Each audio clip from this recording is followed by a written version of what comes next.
So I'm going to be teaching you how you can install the Intel stock cooler onto pretty much any motherboard that does support this variant of Intel fans, or you know, this whole procedure of installing the Intel fan.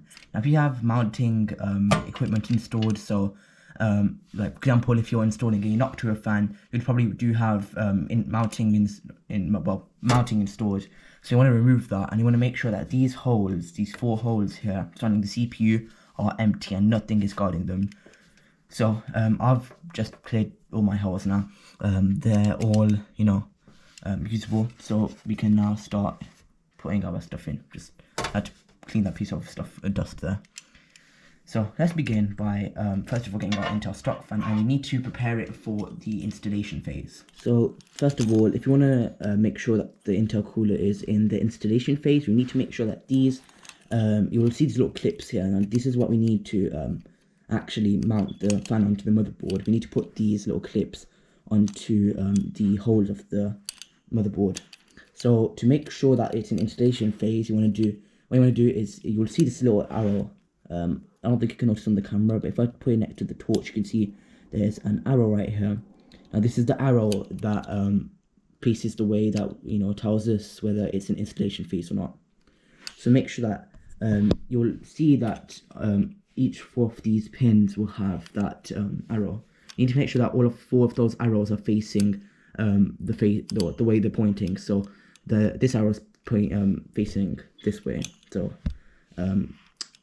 anti-clockwise. So see, make sure that all these are facing anti-clockwise.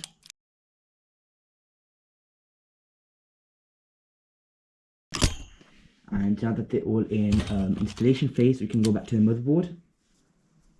Okay, so back at the motherboard, and then now what I'd usually advise you do is take the motherboard out and remove all your RAM and all the power supply and your graphics card and all the power your supply everywhere, and just make sure you have the motherboard and the CPU installed. It's completely fine. You don't have to do it, but yeah.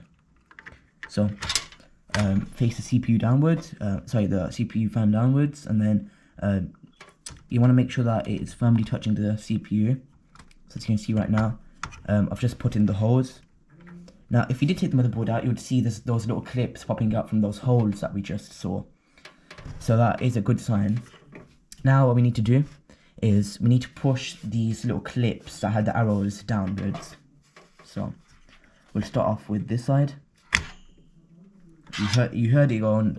You heard it go down, and then to you know, apply equal force, I'll do the same but to the other side, the opposite side. So like that,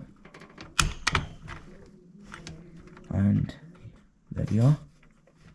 And then same for the other side as well, except I'm probably going to do it at the same time. This time to make a click for some reason. Okay, and now it is installed. There we are. So there we have it. Our Intel CPU, or Intel fan, sorry, I keep saying that. Intel fan is installed. So now, last thing we need to do is to make sure the fan works. Of course, we need power. So if you want to have, you know, cleaner cable management, Intel usually has these little clips. So you can put the little wire downwards into there, push it down, and then you can have it there. You can just push this down. You'll have a little header saying CPU fan. So my header is right there. It says CPU fan. You just want to put this and make sure that these 2 lines are facing the 2 lines on the CPU fan header. And you can see that it goes down without any issue whatsoever. You can see there that those 2 lines are on that block there. So that means this CPU fan header is installed. Okay, so I've got my torch on right now, so you guys can see, have a better view. But right now you can see that I've already plugged in my USB keyboard, just so that you know, we can just plug it out. I don't have to use my mouse right now, because right now my BIOS actually does support reading temperatures of the CPU. So when I hear the fan go up and I see the temperatures rise, then I should know that this fan hasn't been installed properly. Let's go ahead and turn the computer on. It didn't turn on.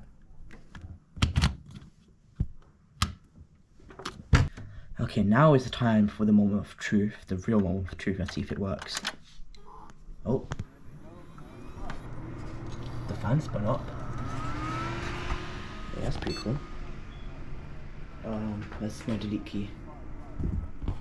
Okay. Okay, I'm pressing delete for the BIOS. And let's see if the temperatures spike up. And there we go. So I did install it properly, thank God for that. So there we have it, guys. The Intel Stock Fan is installed. So thanks for joining me on this adventure of installing the Intel Stock Fan. I can finally enjoy editing my videos without having to worry about my CPU temperatures ramping up. I understand the Intel Stock Fan isn't actually as good as I think it is, but it's temporary for now. I probably will get an AIO in the future.